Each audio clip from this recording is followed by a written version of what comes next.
The development of the Z-10 attack helicopter represents a multi-decade endeavor focused on achieving a fully independent and advanced rotary wing combat capability, moving through successive phases of design, prototyping, operational deployment, and iterative technological enhancement.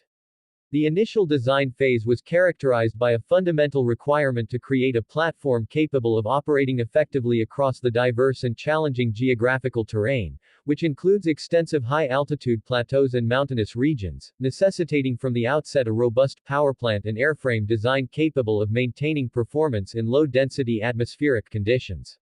The prototype phase involved extensive testing and evaluation, leading to the initial production standard that entered service, which established the core configuration of a tandem seat cockpit, a 5-blade main rotor system for reduced acoustic signature and improved lift, a 4-blade tail rotor, and a comprehensive suite of integrated avionics. This foundational model provided the necessary platform for the subsequent evolutionary process that has been characterized by a methodical and continuous cycle of incremental upgrades, each batch of helicopters incorporating minor but significant improvements in subsystems, materials, and software, leading to the emergence of several identifiable product-improved variants within the active fleet. The current pinnacle of this development trajectory is materially embodied in the Z-10ME export variant, which serves as a consolidated and optimized package of the most advanced technologies and modifications deemed suitable for the international market. This model directly addresses the historically noted challenge of engine power, which was a focal point of analysis in early operational assessments. The integration of a more potent iteration of the domestic turboshaft engine, an enhanced version of the WZ-9 series, provides a substantially greater shaft horsepower output. This increased power is not merely for enhanced speed but is critically allocated to 3 primary areas. First, to ensure superior high-hot performance, allowing the helicopter to take off and maneuver with a full combat load at altitudes previously approaching the operational limits. Second, to permit the carriage of significantly greater weight in the form of additional, more comprehensive armor protection. And third, to provide a reserve of power for evasive maneuvers and nap of the Earth flight profiles even when fully laden, thereby improving survivability. The physical manifestation of this enhanced protection is visible in the applique armor packages applied to the latest airframes. These are not merely added-on plates but are integrated into the airframe's design, with specially shaped composite armor panels protecting the sides and underside of the stepped tandem cockpit, where the pilot and weapons systems officer are seated, and additional armored shrouds protecting the critical engine components and the top of the main transmission system. This focus on survivability extends to the fuel system, which incorporates self-sealing fuel cells and a pressurized inerting system to prevent fuel tank explosions in the event of a penetration. The technological progression in signature reduction is a critical and ongoing discipline.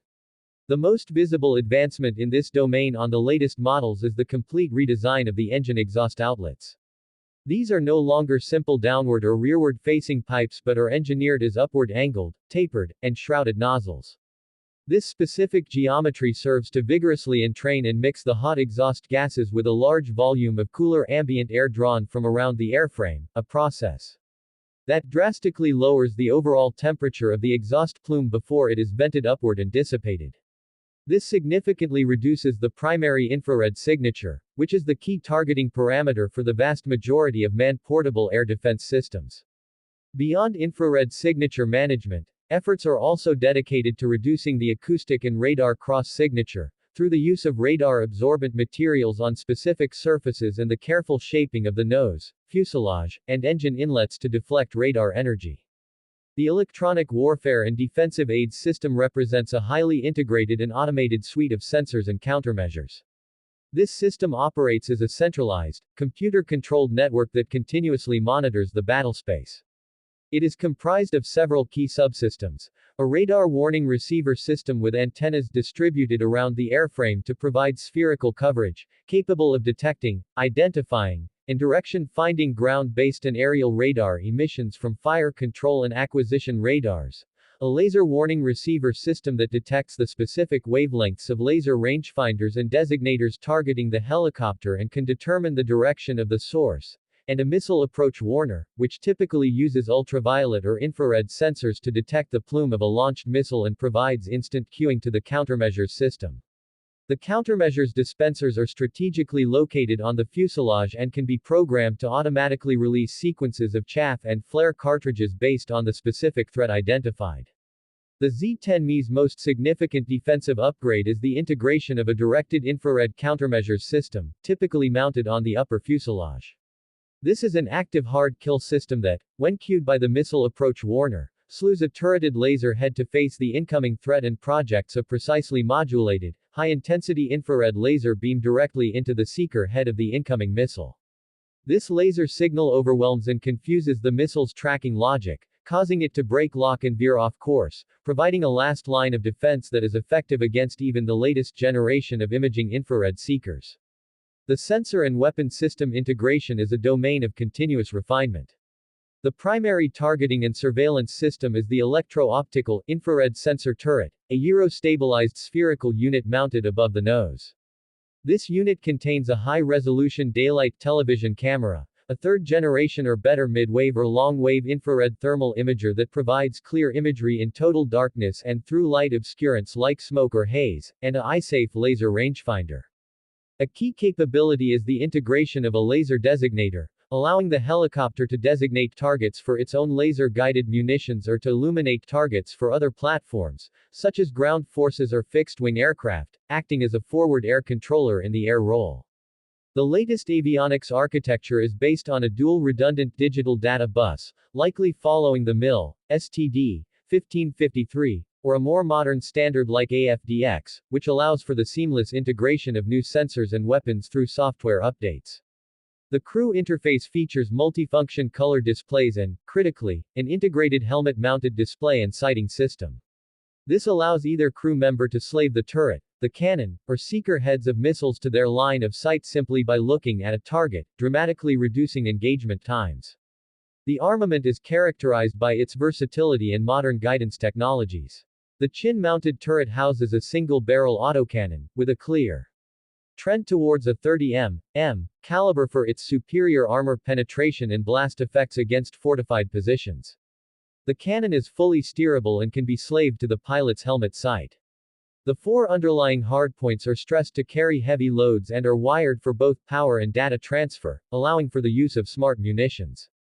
The primary anti-tank weapon is a third-generation anti-tank guided missile. This missile features a solid fuel rocket motor, a tandem charge high-explosive anti-tank warhead to defeat reactive armor, and an advanced seeker. This seeker can be either a semi-active laser homing seeker, guided by the helicopter's own laser or a laser from another source, or a fire-and-forget millimeter-wave radar or imaging infrared seeker, which allows the missile to acquire and track the target autonomously after launch, enabling the helicopter to fire and immediately take evasive action.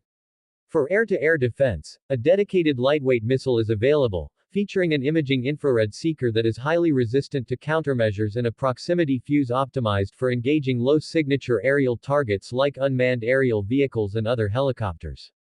The helicopter also maintains the capability to carry larger numbers of unguided rockets in pod assemblies for saturation attacks.